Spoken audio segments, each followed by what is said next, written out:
από τον καιρό που πλάστημαν εμείς. Από τον καιρό τους Βυζαντινούς. Πολλά θαυματουργούς. Η εκκλησία του Αγίου Κηρύκου και Ιουλίτης είναι σημαντική για μένα, γιατί φέρνει μνήμες στο μυαλό μου, παιδικές.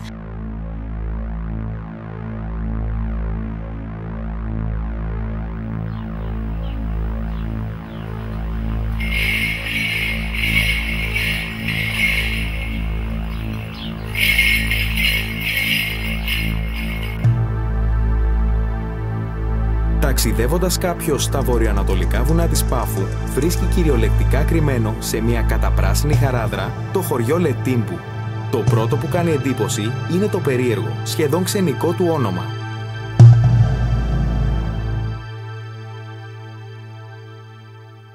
Αν κρίνουμε από την ετυμολογία, προφανώς πρόκειται από το γαλλικό «λε», το άρθρο «λε» και «τύμβος», που σημαίνει τον τάφο. Και επομένως Λετύμβου φαίνεται ότι υπήρχε κάποιος τάφος εκεί πέρα σημαντικός, ο οποίος και έδωσε το όνομα στο χωριό. Το 15ο αιώνα το χωριό φαίνεται να παραχωρήθηκε από την Εκατερίνη Κορνάρο μαζί με άλλα χωριά στον Γκρινιέ, τον κόμητα της Ροχάς του Μόρφου, ως εισόδημα.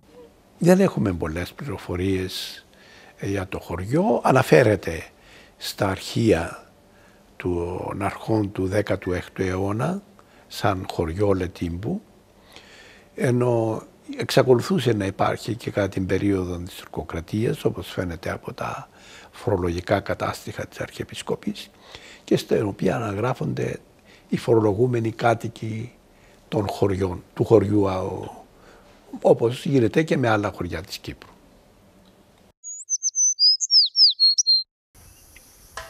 Ένα χωριό αγιασμένο, θα έλεγε κανείς, αφού η γη του είναι σπαρμένη με εξοκλήσια, άλλα ερειπωμένα, άλλα ανακαινισμένα και άλλα εντελώς κατεστραμμένα από σεισμούς ή φυσικές καταστροφές.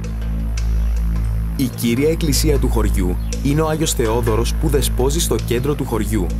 Η εκκλησία όμως, η οποία ξεχωρίζει έντονα, είναι αφιερωμένη σε δύο Αγίους, σχετικά άγνωστους στο ευρύ κοινό, της Αγίας Ιουλίτης και του Ιού της, του Αγίου Κηρύκου.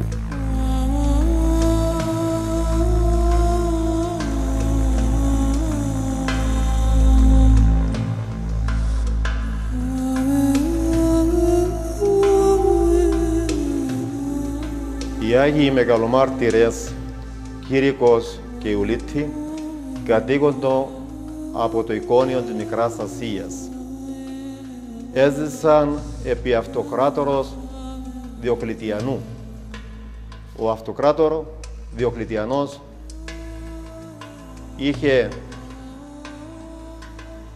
κάνει ένα μεγάλο διωγμό εναντίον των χριστιανών, που αναγκάστηκε η Αγία Ιουλίτη να πάρει τον μικρό της γιον Άγιον Κήρυκο και να φύγουν να πάνε στην Σελεύκια. Εκεί διαπίστωσε ότι πάλι υπήρχε ο ίδιος διωγμός και αναγκάστηκε να φύγει μαζί με τις δύο υπηρέτριες που διέθετε να πάνε στην Ταρσόν της Κιλικίας. Εκεί υπήρχε κάποιος έπαρχος του Αυτοκράτορος που δεν άργησε να την εντοπίσει και να τη συλλάβει και να την οδηγήσει στον Αυτοκράτορα Διοκλητιανό. Το έτος 297 μετά Χριστόν, τόσο η Αγία Ιουλίτη όσο και ο ιός της, Άγιος Κήρυκος, ομολογούν την πίστη τους και βρίσκουν μαρτυρικό θάνατο. Ο τρίχρονος Κήρυκος γίνεται ο νεαρότερος μάρτυρας και ομολογητής της χριστιανικής πίστης. Παραμένει άγνωστο ποιοι έκτισαν τον ναό, αλλά και ο λόγος για τον οποίο αφιερώθηκε στους Αγίους Ιουλίτη και Κήρυκο. Η εκκλησία του Αγίου Κηρύκου φαίνεται ότι χτίστηκε το 12ο αιώνα και είναι του τύπου του εγγεγραμμένου σταυροειδούς με τρούλο. Ο τρούλος όπως σώζεται σήμερα, δεν φαίνεται να είναι ο αρχικός. Φαίνεται ότι κατέπεσε και επανακτήθηκε σε κάποια περίοδο μεταγενέστερη. Η μοναδική γραπτή αναφορά στο ναό γίνεται σε χειρόγραφο του 17ου αιώνα, στο οποίο αναφέρονται οι ιερείς και οι οικογένειές τους και το οποίο βρίσκεται στη Γαλλία. Πάρα πολλά κυπριακά χειρόγραφα βρίσκονται σήμερα στην Εθνική Βιβλιοθήκη στο Παρίσι. Είναι άγνωστο πότε κατασκευάστηκε ο ναός. Η χρονολόγησή του μπορεί μόνο να γίνει με βάση τα μορφολογικά στοιχεία του μνημείου, καθώς δεν υπάρχουν ούτε γραπτές πηγές για την ανέγερση της εκκλησίας.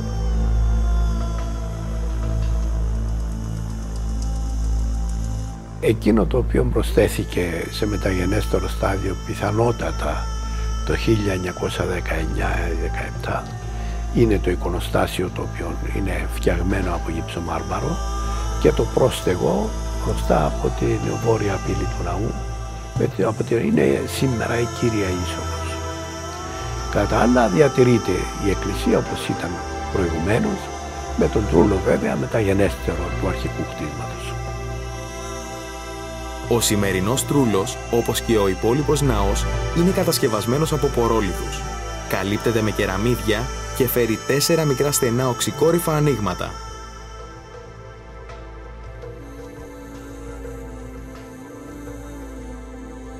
Παρόλο που εξωτερικά ο τρούλος δίνει την εντύπωση ότι έχει τύμπανο, εσωτερικά είναι απλά το ημισφαίριο που κάθεται στη στεφάνη, που σχηματίζεται από 4 σφαιρικά τρίγωνα που δημιουργούνται ανάμεσα στις 4 καμάρες του ναού.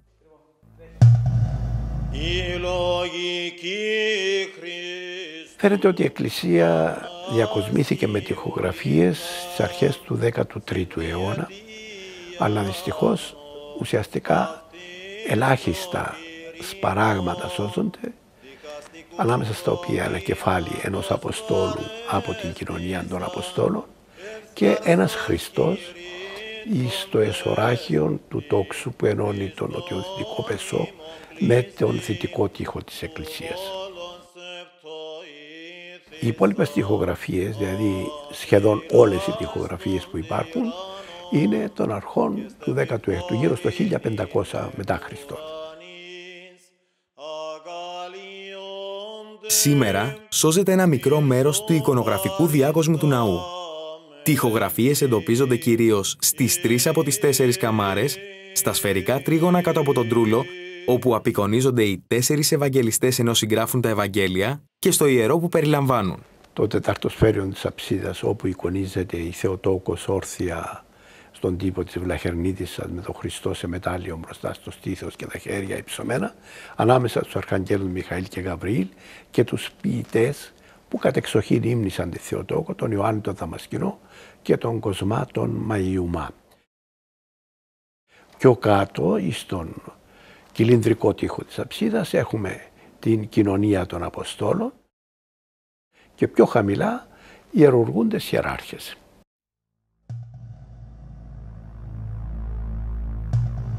Στην Ανατολική καμάρα έχουμε τις τοιχογραφίες της Πεντηκοστής και της Αναλήψεως, που πάντοτε κατά τη Βυζαντινή περίοδο ζωγραφίζονται πάνω από το Ιερό Βήμα.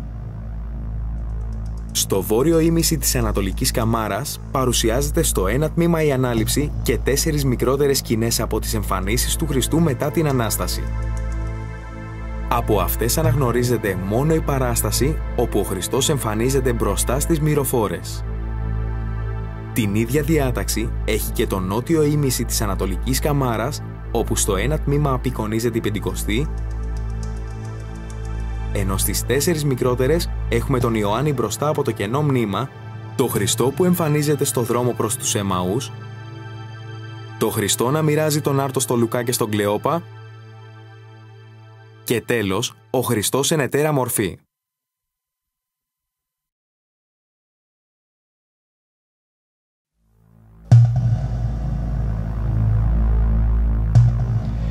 Στη δυτική καμάρα τώρα, ολόκληρη η καμάρα και πιθανότατα και ο δυτικός τοίχος ήταν κατηλημμένα από τη σκηνή της Δευτέρας Παρουσίας.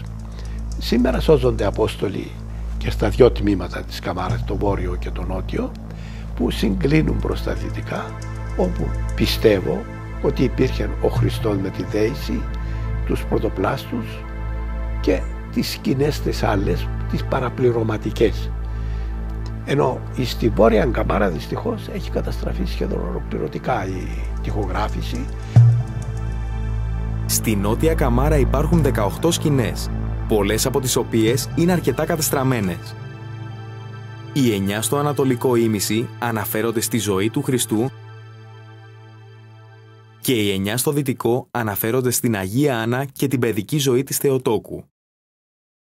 Ανάμεσα σε αυτές διακρίνονται ο Ιωακήμ και η Άννα να μελετούν τις γραφές,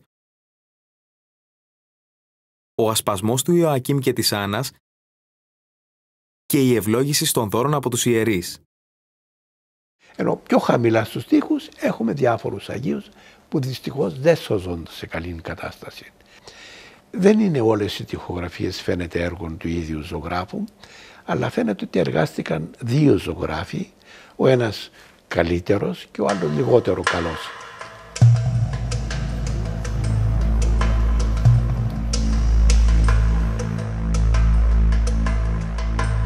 Πέρα από την αρχαιολογική και καλλιτεχνική αξία του ναού, αυτό που αξίζει ίσως περισσότερο είναι η ζωντανή σχέση του με τους κατοίκους του χωριού.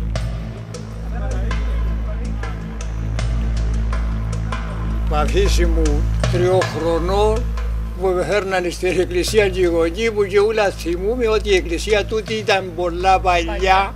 Ο θείος μου ήταν καντιλανάφτης και έστειλε με μόνο τις μητσίες και αυτές καντήλες. Στον τρόπο παντρεύτηκα στην εκκλησία διότι η εκκλησία μας χάλασε και παντρεύτηκαμε όχι μόνο εγώ, παντρεύτηκαν κι άλλα αντρώινα ποιον των χρόνων εδώ μέσα. Όταν έγινε ο σεισμός και δεν είχαμε εκκλησία, βαφτίζενταμε. Στον μήνα έρχεται ο μπαμπάς και λειτουργά συχνά. Έρχομαστε όλοι χορκάνοι βέβαια. Παρόλο που οι περισσότεροι κάτοικοι του χωριού είναι ξενιτεμένοι, τα βήματά τους οδηγούνται πάντα στη Λετύμπου, ειδικότερα τη 15η Ιουλίου, την ημέρα της εορτής των Αγίων Ιουλίτης και Κηρύκου.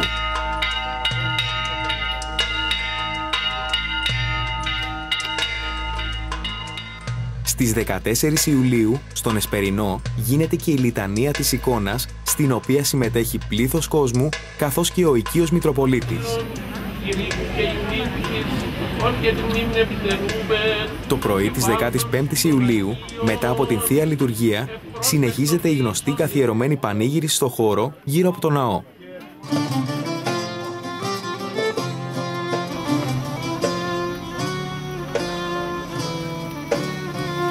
Τη δεκαετία του 1970, στο χωριό, όπως και σε πολλά άλλα χωριά της Κύπρου, παρουσιάζεται το φαινόμενο της αστιφιλίας. Ο αριθμός των αποδήμων χρόνο με το χρόνο αυξάνεται, ενώ ο αριθμός των κατοίκων συνεχώς μειώνεται. Οι δεσμοί όμως με το χωριό παραμένουν ισχυροί. Ο Σύνδεσμος Αποδήμων ιδρύθηκε από απόδημους κατοίκους Λετύμπου, βασικά που κατοικούν στις άλλες πόλεις, και στόχος του συνδέσμου είναι να βοηθήσει την κοινότητα στην ανάπτυξη της. Μία ξεχωριστή εκδήλωση που διοργανώνουν οι απόδημοι του χωριού είναι το φεστιβάλ για το Ρέσι.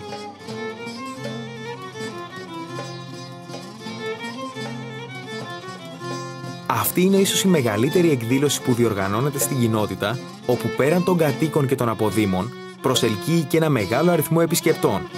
Όλοι έχουν την ευκαιρία να παρακολουθήσουν παραδοσιακούς χορούς και να δοκιμάσουν το Ρέσι.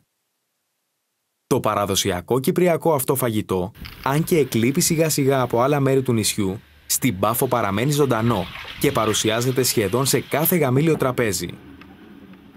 Είχε ένα γέροντα στο χωριό μας που τον έλεγαν Παναή, ο οποίος έκαμε τα ρέσια στο χωριό μας, στο χωριό Λετύμπου, στους γάμους, και έτσι εγώ αποφάσισα να πάω να το ρωτήσω αν μπορεί να με μάθει. Επία, ο άνθρωπος καλοδέχτηκε με, γιατί τα σαν τατάς μου ήταν τατάς του αδελφού μου, και πράγματι άρχισε να μου δείχνει, επία μαζί του 1-2 φορές σε γάμους και πήρα την τέχνη τούτη. Και από το 1986 που κάνω αυτή τη δουλειά.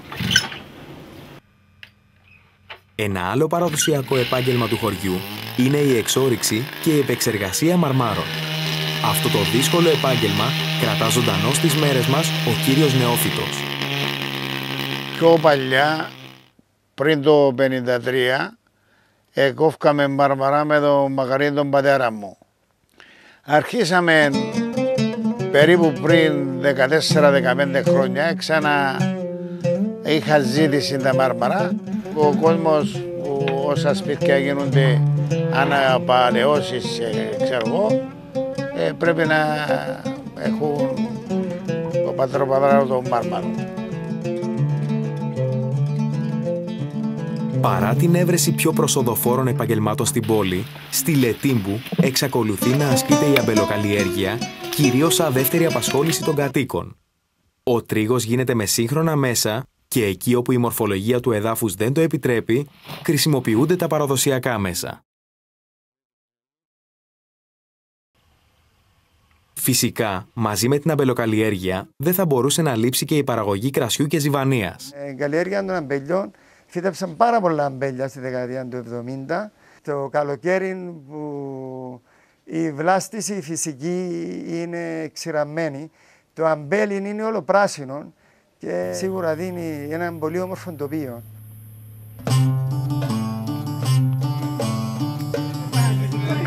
Η Λετύμπου είναι ένα χωριό στο οποίο κάποτε ζούσαν πέραν των 1.000 ανθρώπων και ζούσαν από τα γεννήματα της γης του. Παρά την αστιφιλία, τα τελευταία χρόνια παρουσιάζεται μια τάση επιστροφής προς το χωριό. Πολλά σπίτια αναπαλαιώνονται με τη χρήση παραδοσιακών υλικών, συντείνοντας τη διατήρηση του χαρακτήρα του χωριού. Έντονες είναι οι προσπάθειες του Συνδέσμου Αποδήμων, αλλά και του Κοινοτικού Συμβουλίου για την προώθηση αναπτυξιακών έργων στην κοινότητα.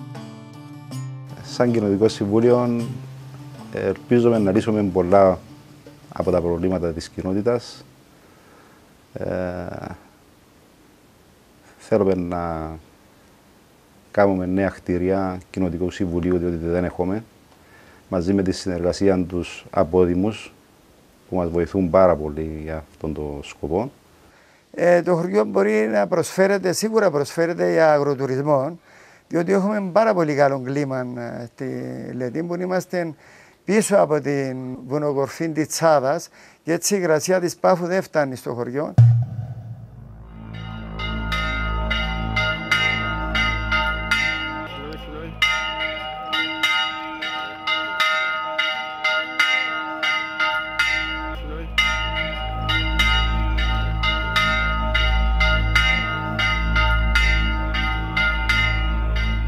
Έλεγαν οι παλιοί ότι δεν μπορούσε να περάσει που ήταν Τούρκος και να καβαλιάσει πας στο γάρο. Έπρεπε να μας κοιτάχαμε να πεζέψει. Έπρεπε να κατεβεί να πούμε. Και ένας Τούρκος είπε να ρέξω να μου και πως έσκασε δίθεν ο άπαρος. Τώρα αν είναι και ψέματα, έξερα. Για τους κατοίκους της Λετύμπου, όπως και για όλους τους Έλληνες, είναι αδιανόητο ο προστάτης Άγιος τους να μένει αμέτωχος και αποστασιοποιημένος από τα καθημερινά προβλήματα της ζωής. Έτσι και οι Άγιοι Κήρυκος και Ιουλίτη, προστάτες χωριού Γεωργών, δεν θα μπορούσαν να λείπουν από τις δεήσεις για περισσότερες βροχές. Δεν έβρεχε να έρχεται να βρέξει. Κάμναμε νήματα και ζώναμε το με γύρω και που πάνω που είναι η μέση. Ζώναμε τον και κάλαμε τον και πέραμε τον και έξω στο θρονί του. Και κάμναν λειτουργία και πάνω για να βρέξει. Και έβρεσε. Και έβρεσε, πολλές έβρεσε, πολλές ναι.